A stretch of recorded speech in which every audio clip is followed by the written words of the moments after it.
have someone, well, I am in the presence of greatness because You got the check in the mail. Good on you, love.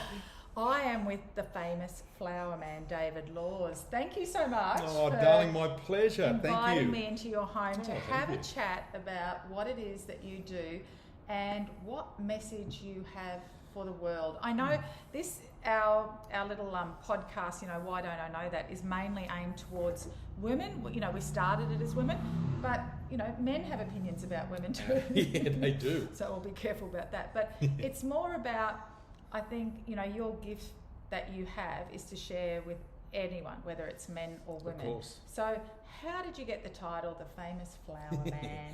Where did that begin? Oh, it's crazy, Mona. Basically, and hi everyone. Nice to have you tuning in. My flower reading. I'm a flower reader, and many of you might be thinking, "What is a flower reader?" I'm a psychic, a professional psychic, and I was introduced to the art of flower reading close to 40 years ago. And when this happened, my beautiful late teacher, who I was very fortunate enough to meet, I met her down in Sydney where I used to live, and she was the one who said to me, she was a real locker Aussie, God love her, and she had three loves in life. She loved spirituality, Winfield Blue cigarettes, and Tic Tacs. Oh dear. And she always had a Winnie Blue out the corner of the side of the mouth. She had her hair pulled back in a bun. And I remember one of the first times I met her, Mona, she said to me, love, she said, who's that bloke standing beside you? She was a real locker. And I said, I don't know. She said, well, love, he's there, he's talking to you, and he's the one giving you your messages. And I said, oh, wow, who are you? I was in my early 20s at the time. And she said, well, he's telling me to tell you that one day you will read flowers for thousands of people. And I said, that is so cool. Who's your drug dealer? I'd never heard of flower reading. I didn't know what the concept of it was.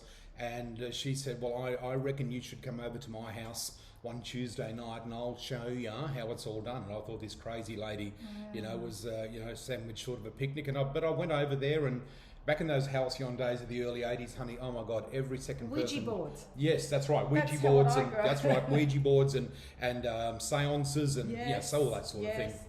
And it was all like spooky stuff. And back in those days, it just wasn't really as out there. I mean, spirituality today is something that is so beautifully embraced by the populace at large, and virtually everyone I speak to is fascinated about the journey. Yes. But that started back in the early 80s. That's how it all kicked off.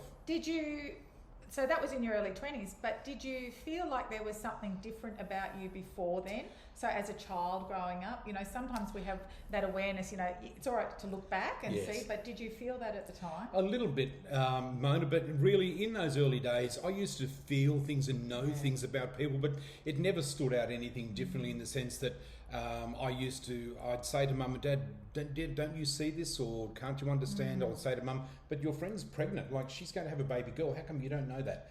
And mum would go, what? I said, but I just call it the knowing. This knowledge would come into my head from the ether, and I just got pictures and images and just thought it was quite natural, but didn't really embrace it until I was, older in life. And unless someone can mentor you and show you the way that's right. and put conceptualise what it is that Correct. you have and that gift that you share. Yeah. So now you do flower parties.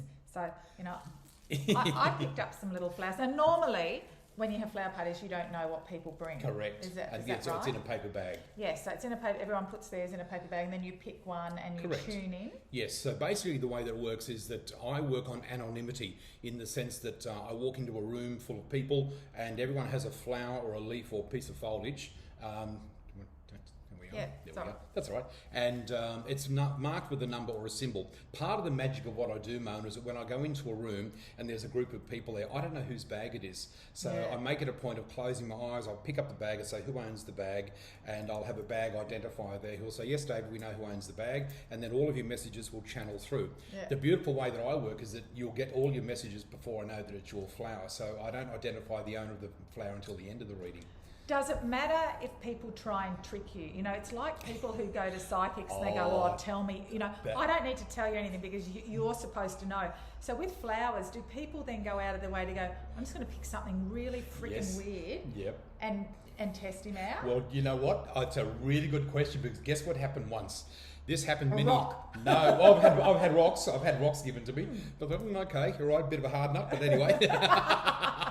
and I've had cactuses that have been a little bit of a prick. Oh. So yeah, that's right, and it's true. Silly people. Very silly people. But there was one time many years ago when a friend of mine, dear friend of mine, he and his wife had a dinner party for us, and he thought it was a big joke. And I said, now, don't let anyone touch the flower because it will ruin your energy.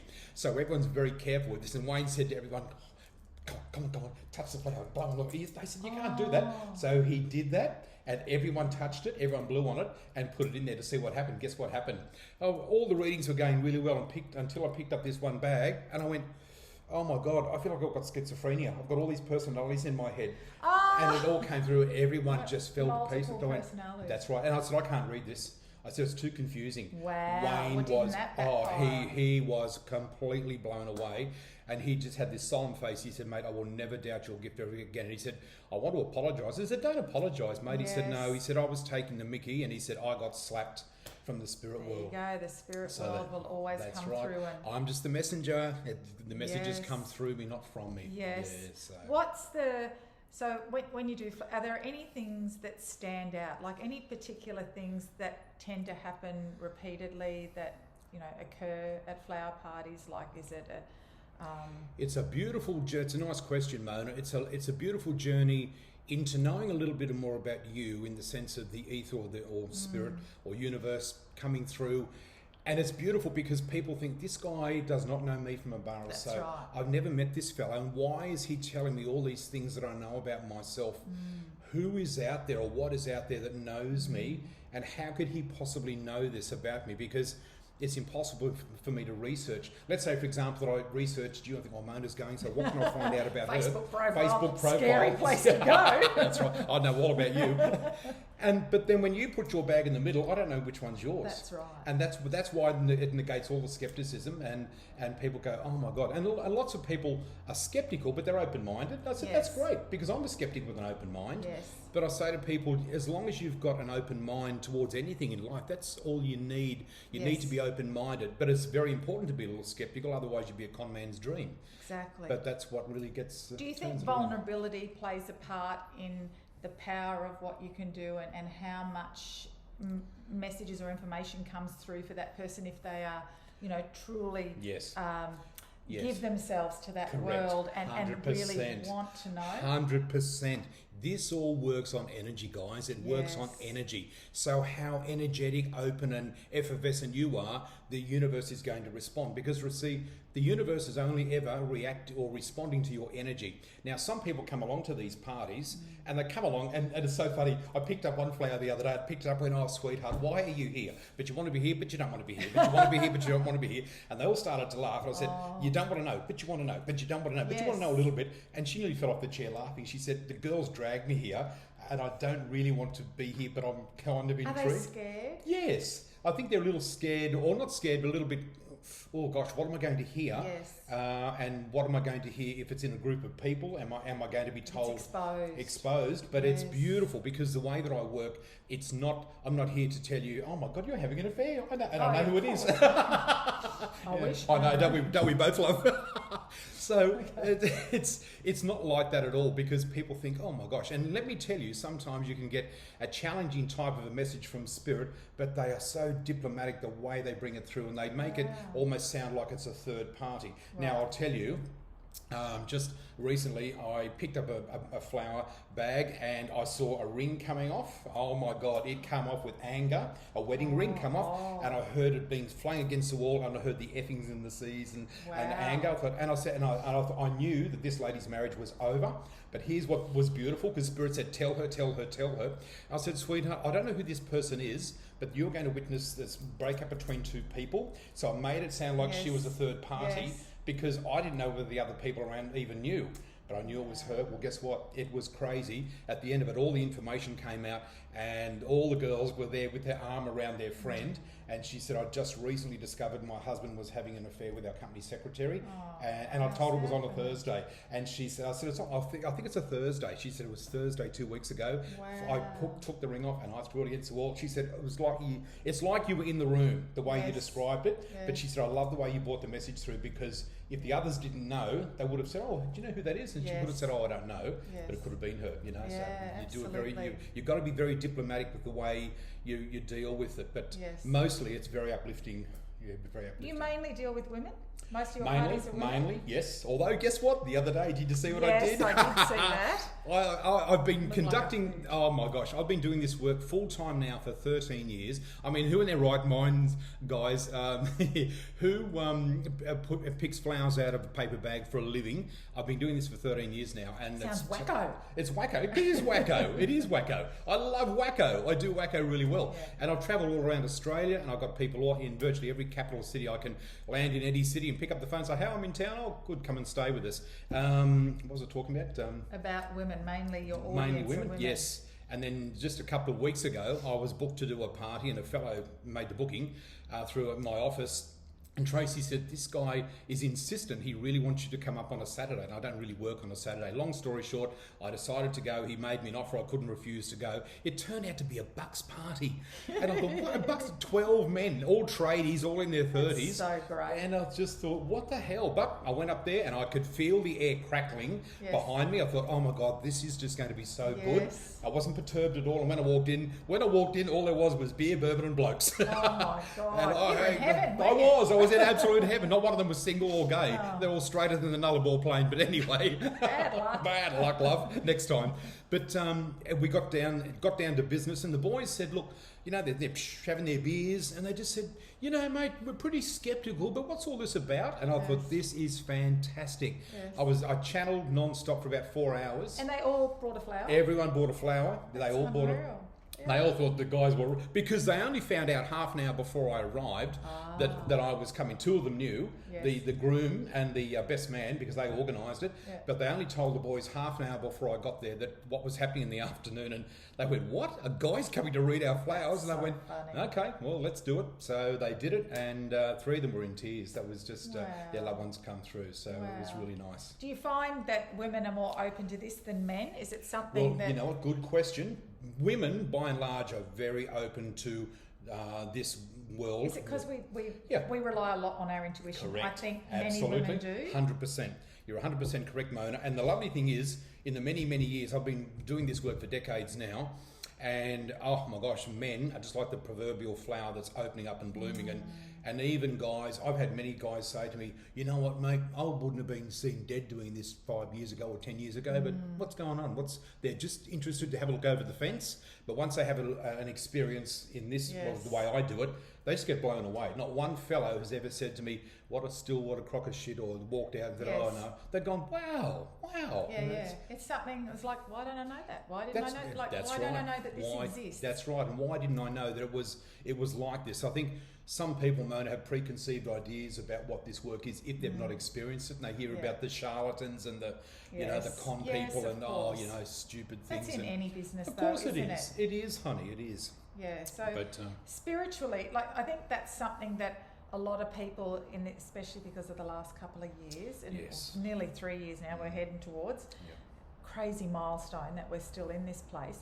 And I think there's more, I mean, tell me if I'm wrong, but I just feel that more and more people need to know that there is something else out there, that there is something better, that there is something good, that there is that essence of goodness in most people, you know, that there are only a few that are, you know, contributing to the awful human behaviour that we are seeing at the moment. So do you find that more people are looking for that outlet to bring them peace? Yes, and you know what? Really good question again, Mona, because I think that what has happened in the world over the last 2.5 years has really triggered people to open up and start asking questions about what is this all about? Yes. Who am I? Who is out there? What's out there? Like, it's really stirred people up out of their... Why is someone else trying to take control over me? That's right, Big that's one. right. Yeah. And how much control do I have over Yes. that? And this is what a lot of people think, Mona. A lot of people think, well, he's in control, she's in control, they're in control, it's in control. Yeah. I'll tell you something, because we are so physicalised in this physical world, we're always looking to the external for the answers, Yes. but it is always within us. The answers are within us, guys. It's within here. Out there is just a reflection of what this is, because you and I could be sitting here and you can sit here and look out and say, oh, David, what a horrible, dreadful, terrible world it is. I wish you could see the view. And I can sit here and say, Mona, what are you talking about? Look at the beautiful mountains, look at the beautiful ocean here. And you go, what? But don't you see what's happening? The point that I'm trying to make, folks, is that the world is the world is the world, but what's your viewpoint of it? Because your viewpoint of the world is a reflection of how you're operating and where you're coming from, and how strong is your faith and your base in whatever it is, whatever your deity is that you like to follow and align with. Because I always come back to peace. I all the stuff. This is just a facade. This is just a show. It's a stage show, and we're all down here actors playing. A terrible playing. one at that. Oh, I know. The worst. But I think. I talk to people a lot about that, especially when it comes to their health, about taking their power back, because so many people are willing to just hand over their health. Yes. Because that's the world that I live in, that health world, and they're so easily handing over their health because they don't want to take responsibility, because in one way it's going to be a little bit of hard work for them, so they have to put an effort in. Now I think spiritually it's the same thing, isn't it? Oh. You have to put the effort in. You have to be able to assess a situation, respond and go, well, hang on, what's going to be best for me, and how do I make this the best situation it can be? 100%. I always like to make reference to the six pack. A lot of people go to the gym, pump out the gym, they build a six pack, they eat the right foods, they do all the physical things, and they build themselves a great six pack. How strong is your spiritual six pack? What are you developing within yourself to build that spiritual six pack? Because your spiritual six pack is more powerful than the physical six pack, because that's going to support you. Because remember, as you would well understand, honey, the physical is an expression of what's going on inside. Absolutely. So many illnesses and diseases are from dis-ease. That's where the word dis-ease, when you break it down, is dis-ease. Yeah. And what's the opposite to the word dis-ease? At ease. Yes. So when you are at ease, your body is at ease and your life is at ease. But when you might look like you've been to the gym but up here, if you've got all the shit and drama going on, there's no congruency, and there's going to be a fighting within inside of you, and there's the dis-ease vibration. Yes. Yeah. Wow. So many lessons to learn. What else do you do besides flower reading? Because it's not the only thing that you do for people, is it? So people come and see you for. What's the main reason someone would make an appointment to come and see you? You know what? That's lovely. The main reason people book me, Mona, mainly I do my flower parties, is for entertainment and for lightheartedness and for a nice connection to the divine. I always call it my hidden secret is my humour. I love my humour. My humour is the thing that connects me to the divine. And here's a little something for all you folks to remember too. If you would like to really make a nice, strong connection to the divine, the three most powerful things I rely on is my humour, my humility, and my love. My love for people, my love for life, my love for my gift, and they're my three. I call those my three. They're my trio of success. If I don't have love, laughter, and humility in my life, well, I'm going to struggle with my connection to the divine. Because at the end of the day, it gives me the ability to be able to look at things humorously, and really, because of the fact that all the dramas we've been through in the last couple of years. Hey guys, come on, we're forgetting how to laugh. Yes. We're forgetting the humour. Yes. Let's tune back into the humour. And because remember, there's only two realms we can live in: fear or love. Yeah. And most people live in fear. Choose fear or love. You can choose to live in fear or love, and you can't have a foot in both camps. But we are tuned into fear from the moment we're born, and we are trained to be living in a fearful life. And you can't do that. And don't touch that. Don't do that. Don't oh climb my God, that. You'll fall out of a tree. It's like all negative. It's all negative. Instead of thinking, hey, where's your magnificence? Where's your beauty? Where? How is that ever taught in school? It's not. It's like, there's your box. I mean, did they ever? Well, I've never seen flower reading on the school curriculum. It's something they should start. That's right. There's a lot of things not on the school curriculum, unfortunately. That's right. Kids aren't taught the way they learn. They're taught a rote system, of but course. they're actually, their superpowers or their intuition is not expressed or embraced or. No. Yeah. As I say, school teaches fish and monkeys how to climb a tree. What? Say that again. School teaches fish and monkeys how to climb a tree. Some people are fish, some people are monkeys, some people Yes. go trip, and yeah, but the fish go, but I can't climb the tree. Doesn't matter. Yes. That's you're just taught. Yes. That was like me. I left school at 3 minutes past 15. Yes. I just couldn't wait to get out of school because I thought I knew it was limiting. Me too. The day I walked out the school gates was probably one of the happiest days of my life. Yep. It's like, what That's do right. I spend all my time I in there for? I can remember doing things like algebra, and I'm thinking, what? Yeah. This is of no relevance to me. It's not. I'm not going to be learning this with whatever I'll be doing in my life. But once I left school and joined the School of University, that's where all the training began, and it's been wonderful. And you never know what you're being attuned to and what you're being led to. But one thing I really would like to reiterate with you, lovely folks, is this: each and every one of you has been born with a set of gifts and talents unlike anyone else. No matter what you do, no matter how you do it, no one can do it the way that you can do this. There's a million clairvoyants out there, but nobody in the world can read a flower like I can, and I can't read a flower like anyone else can. There's a million naturopaths out there, but no one can work the way Mona does, and Mona can't work the way another person does, and so forth. So instead of comparing ourselves and thinking, oh, but she's better than me, I'm better than him, or I'm less than, and that, or all those sorts of things, comparison is the thief of joy, and it just robs us of our ability to be able to focus into who we are. 13 years ago, I jumped off the edge, and Spirit said, just jump off into the abyss of the darkness of the unknown and read a few flowers. I thought, I can't make a living doing this. Oh, my Lordy.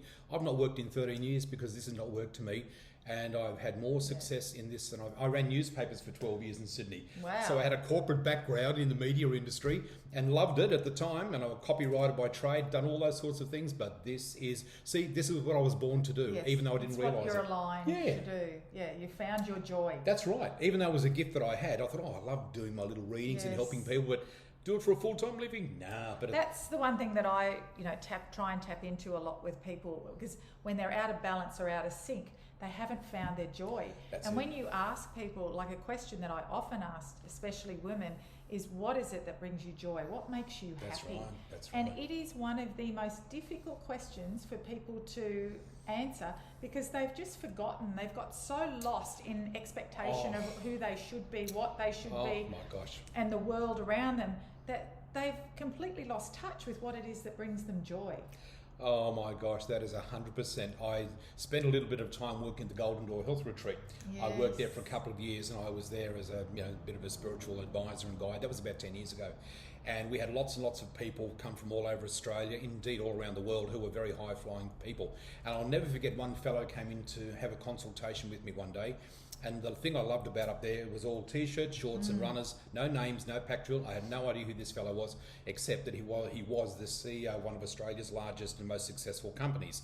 No names, of course, but when he came in and sat down, he was devastated because he just lost his job and he was crumbling into 1,000 pieces. And I'll call him Peter. I said, Peter, do you know what your problem is, mate? And he said, what? This big, powerful CEO looking down at me. I said, you thought you were a CEO. You thought that's who you were. Your title was your name. And he looked at me. I said, now the title's gone, but who's Peter? Like it defined. That's right. He was defined by his title because he'd been with this company for a long time, climbed the corporate ladder to the heights of fortune and fame, and with one phone call, it was all gone.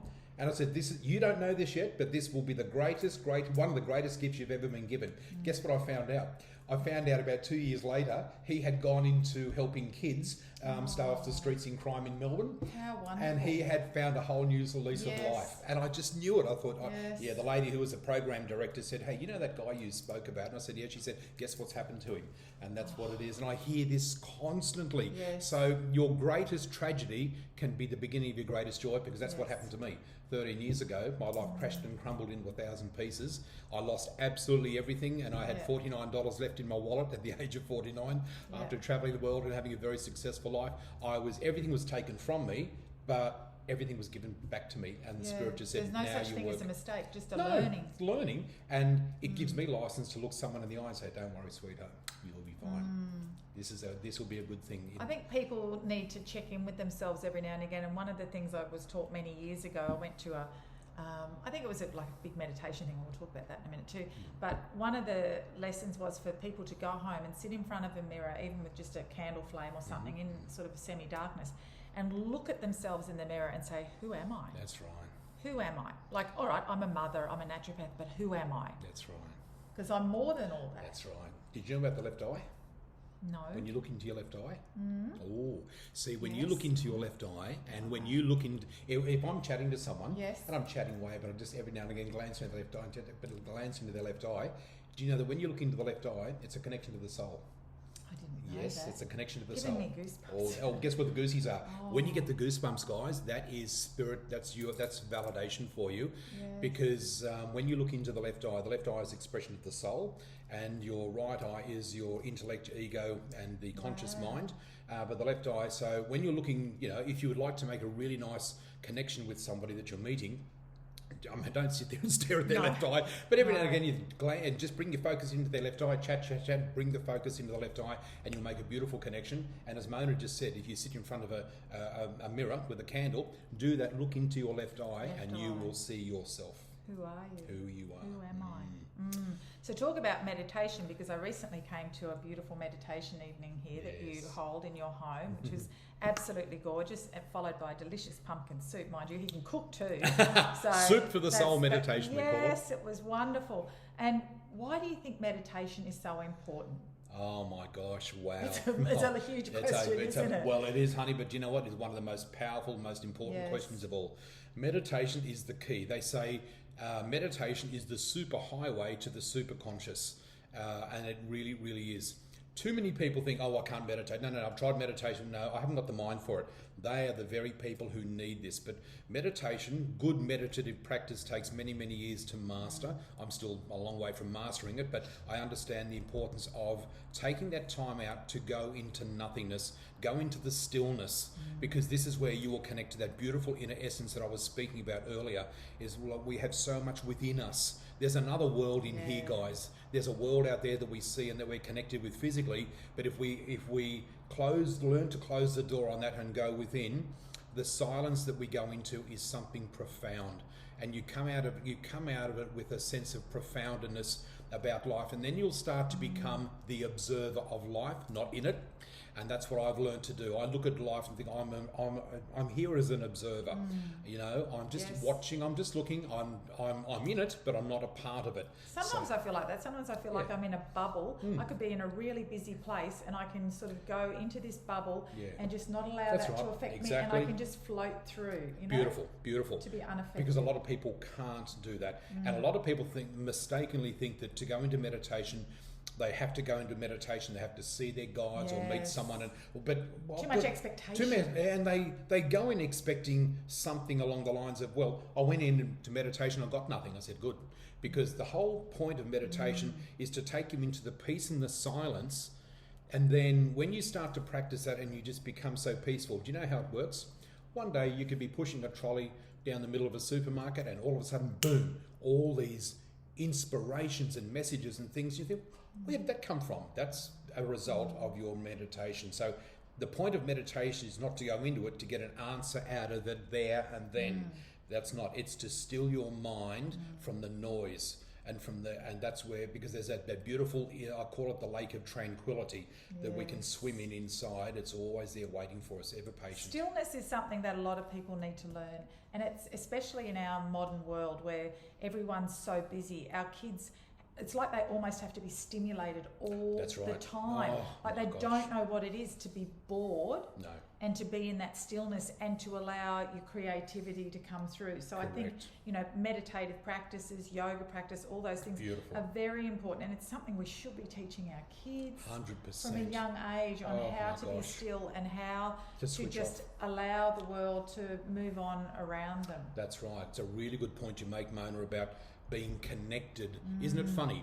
We have never been so connected in our life and never been so disconnected. We're completely disconnected. We are so, and, the powers that be would like us even more disconnected, because that's right. where everything's heading at the moment. So a person who is totally at peace and is still and is free and is full of love is out of control for the higher authorities. They can't control people like that. Whereas people who are fear-based and full of fear and worry, oh my God, they're so easy. Oh, they're a pushover. Tell them to do this, frighten them with a piece of information. There's a new disease coming out, there's a new this. Oh my God. You know what? That's exactly what they like. Whereas with me, you know what? It's...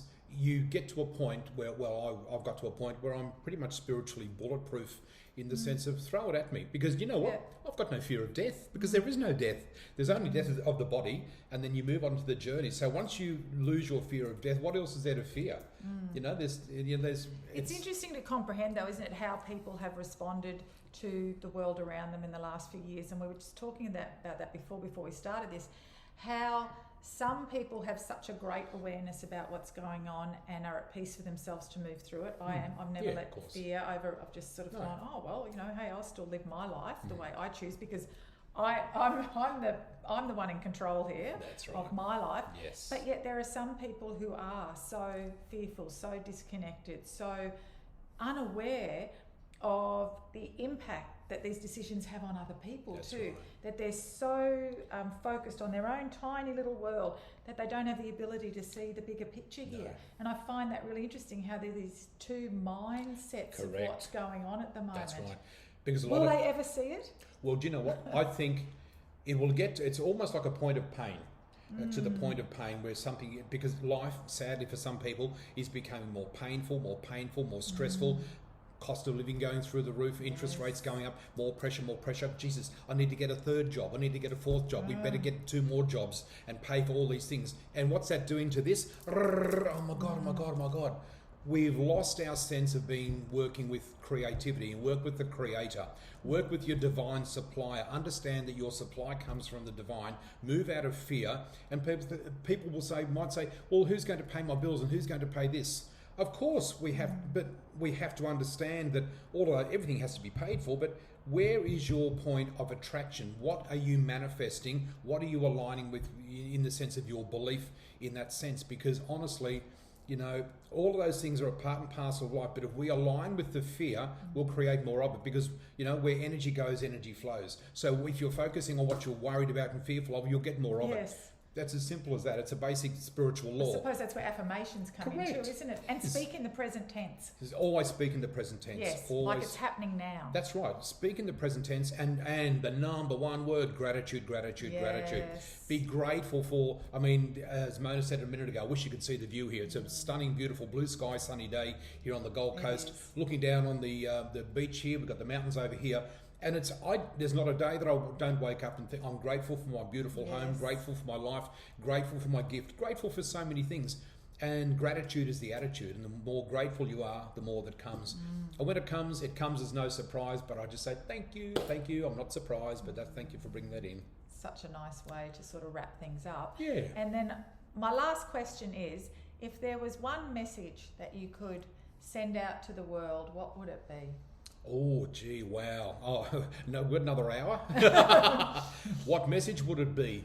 You know what? The message that I would give out to the world is, have the courage to just be yourself, to stand in your power, to live your truth, to shine your light brighter than anyone else could even imagine. Too many people think, but I can't because they might say this, or they might think that, or but I can't, I should do this job. I don't want to stand out, but I've got this urge inside of me. You know what? Hang it. I've got to tell you, the most sobering sound in the world is tick-tock, because the clock only ticks in one direction. And at this age that I'm at now, it's like, hey, you know what? I don't care what anyone thinks about me. Oh, he reads flowers for Leffy. Who gives a rat's? I'm happy. I'm at peace. I've got a fabulous life. I've cultivated this thing. So my message to wrap it all up is, follow your heart. Follow your passion, follow your dream, and follow like-minded people. Find your flock, find your tribe, align with those energies, and guys, that's how we change the world. I can't change the world, neither can you, neither can Mona individually, but collectively. The collective conscious is what tips it, and let me tell you, we're nearly there. Yeah. We're pretty much there. Oh, thank you so much. I hope you all got something out of that today. And if you want to get in touch with David, I'll put his link below so you can book a flower party if you like, book a reading with David. Yep. And help just maybe inspire you to live your best life and live life, down the true path that you should be living. And something else, just finally, I have done another little message here. Do you know something else I've done? Rather than just a flower party, some people have booked me to come over and have a spirit night, and we talk. And we have a Q&A, and and they're really good. With the spirits. But it's with that. But it's me teaching a little bit about spiritual philosophy, and you know who I've done this with? lots of young people in their 20s.